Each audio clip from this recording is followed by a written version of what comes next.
Every era in history has had its Pop Ganlons. Along in years and not successful and not caring much anyway. A matter of living out their years, following an obscure path to oblivion. It was that way in ancient Egypt, just as it will be when the solar system shrinks to our size. And once in a while, such men are given an opportunity to contribute to the society that has forgotten them. Pop Ganlon was no hero. He was only a spaceman and a father. In fact, Pop was rather no account, even in a profession that abounded with drifters. He had made a meager living prospecting asteroids and hauling light freight and an occasional passenger out in the Belt region. Coffee and cakes, nothing more. Not many people knew Pop had a son in the patrol, and even fewer knew it when the boy was blasted to a cinder in a back alley in Lower Marsport. Pop went on eating and breathing, but his life was over after that.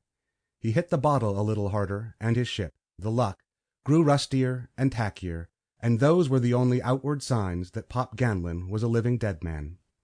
He kept on grubbing among the cold rocks and pushing the Luck from Marsport to Callisto and back with whatever low-mass payloads he could pick up. He might have lived out his string of years like that, obscure and alone, if it hadn't been for John Kane. Kane was Pop Ganlon's ticket to a sort of personal immortality, if there was such a thing for an old spaceman. It was in Yaqui, down canal from Marsport, that Kane found Pop. There is a small spaceport there, a boneyard really, for buckets whose skippers can't pay the heavy tariff imposed by the big ramp. All the wrecks nested there while waiting hopefully for a payload or a grubstake. They had all of Solis Lacus for a landing field, and if they spill it doesn't matter much. The drifting red sands soon cover up the scattered shards of Dural, and the slow, lonely life of Yaqui goes on like before. The patrol was on Kane's trail, and the blaster in his hand was still warm when he shoved it up against Pop Ganlon's ribs and made his proposition. He wanted to get off Mars, out to Callisto. To backwater, to Lay's Landing, it didn't matter too much. Just off Mars, and quickly. His eyes had a metallic glitter, and his hand was rock steady. Pop knew he meant what he said when he told him life was cheap. Someone else's life, not Kane's. That's how it happened that the Luck lifted that night from Yaqui outward bound for Lay's Landing, with Pop and Kane aboard her alone. Sitting at the battered console of the Luck, Pop watched his passenger. He knew Kane, of course, or rather, he knew of him, a killer, the kind that thrives and grows fat on the frontiers. The cropped black hair, the predatory eyes that looked like two blaster muzzles. They were all familiar to Pop. Kane was all steel and meanness. The kind of carrion bird that took what others had worked for. Not big time, you understand. In another age, he'd have been a torpedo, a hireling killer, but out among the stars he was working for himself, and doing well. Pop didn't care. His loyalty to the patrol had stopped quite suddenly not long before, in a dark alley in Lower Marsport. This was only a job, he told himself now. A job for coffee and cakes, and maybe a grubstake to work a few more lonely rocks.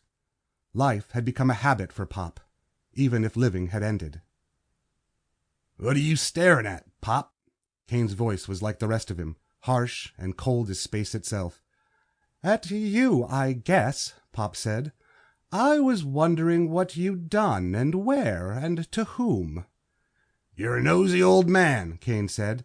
"Just get me to Lay's Landing. That's what I'm paying you for. Not a thing more."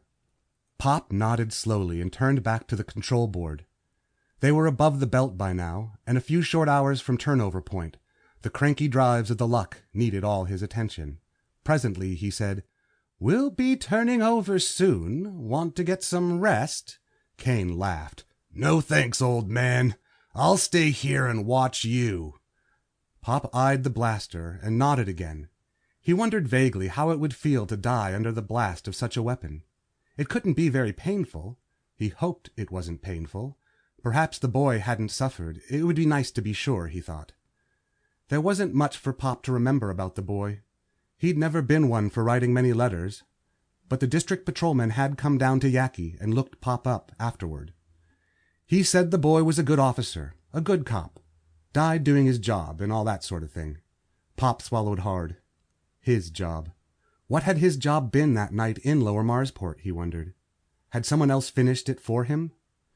He remembered about that time hearing on Mars radio that a Triangle post office had been knocked over by a gunman. That might have been it. The patrol would have been after anyone knocking over EMV Triangle property. The Earth, Mars, Venus government supported the patrol for things like that. Pop guided the Luck skillfully above the belt, avoiding with practiced ease the few errant chunks of rock that hurtled up out of the swarms.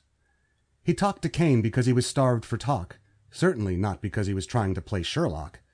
Pop had long ago realized that he was no mental giant. Besides, he owed the patrol nothing, not a damn thing. "Made this trip often?" Pop tried to strike up a conversation with Kane.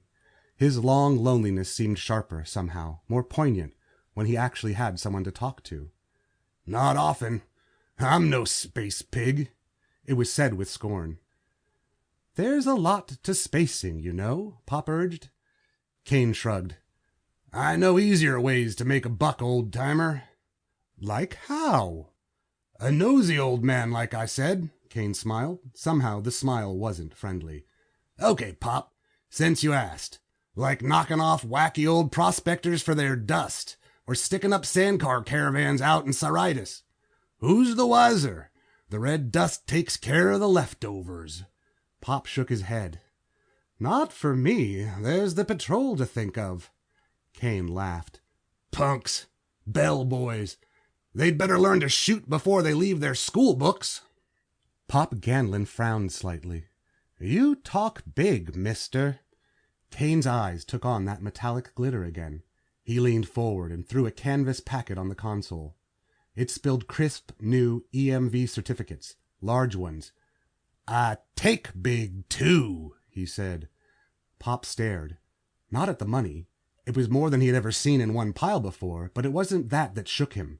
It was the canvas packet. It was marked Postal Service EMV.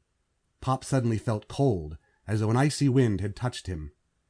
You killed a patrolman for this?" he said slowly. "That's right, Pop," grinned Kane easily. "Burned him down in an alley in Lower Marsport. It was like taking candy from a baby." Pop Ganlon swallowed hard. "Like taking candy from a baby. As easy as that?" "As easy as that, old man," Kane said. Pop knew he was going to die then. He knew Kane would blast him right after turnover point. And he knew fear. He felt something else, too. Something that was new to him. Hate. An icy hate that left him shaken and weak. So the boy's job hadn't been finished. It was still to do. There was no use in dreaming of killing Kane. Pop was old. Kane was young, and a killer. Pop was alone, and without weapons, save the Luck. Time passed slowly. Outside, the night of deep space keened soundlessly. The stars burned bright, alien and strange. It was time, thought Pop bleakly. Time to turn the Luck. "Turning point," he said softly. Kane motioned with his blaster. "Get at it." Pop began winding the flywheel. It made a whirring sound in the confined space of the tiny control room. Outside, the night began to pivot slowly. "We have to turn end for end," Pop said. "That way we can decelerate on the drop into Callisto. But of course you know all about that, Mr. Kane." "I told you I'm no space pig," Kane said brusquely. "I can handle a landing and maybe a takeoff, but the rest of it I leave for the boatmen, like you, Pop." Pop spun the flywheel in silence, listening to the soft whir. Presently he let the wheel slow and then stop. He straightened and looked up at Kane. The blaster muzzle was 6 inches from his belly. He swallowed against the dryness in his throat. You're going to kill me," Pop said. It wasn't quite a question. Kane smiled, showing white teeth. I know you are," Pop said unsteadily. "But first, I want to say something to you." "Talk, old-timer," Kane said, "but not too much." That boy you killed in Marsport, he was my son," Pop said. Kane's face did not change expression. "Okay, so what?" Pop's lips twitched. "I just wanted to hear you say it." He looked at the impassive face of the killer. "You made a mistake, Mr. Kane. You shouldn't have done that to my boy." "Is that all?" Pop nodded slowly. "I guess that's all," Kane grinned. "Afraid, old man?" "I'm a space pig," Pop said. "Space takes care of its own." "You're in a bad way, old-timer," Kane said. "And you haven't much sense. I'm doing you a favor." Pop lifted his hands in an instinctive gesture of futile protection as the blaster erupted flame. There was a smell in the control room like burnt meat as Kane holstered his weapon and turned the old man over with a foot. Pop was a blackened mass. Kane dragged him to the valve and jettisoned the body into space. Alone among the stars, the Luck moved across the velvet night. The steady beat of flame from her tubes was a spark of man-made vengeance on the face of the deeps. From her turning point, she drove outward towards the spinning Jovian moons. For a short while she could be seen from the EMV observatory on Callisto, but very soon she faded into the outer darkness.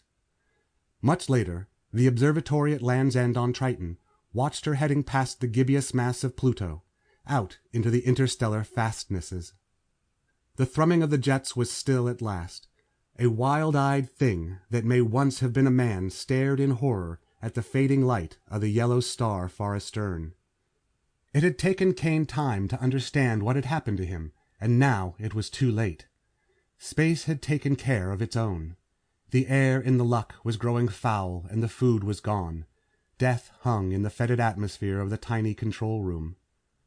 The old man, the boy, the money, they all seemed to spin in a narrowing circle. Kane wanted suddenly to shriek with laughter. A circle. The turnover circle. The full circle that the old man had made instead of the proper half-turn of a turnover. 360 degrees instead of 180.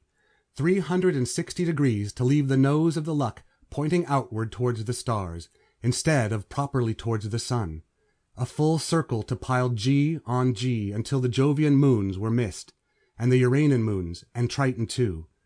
Ad astra per ardua. With the last fragment of his failing sanity, Kane thought of how Pop Ganlon and the boy must be laughing. He was still thinking that as the long night closed in around him.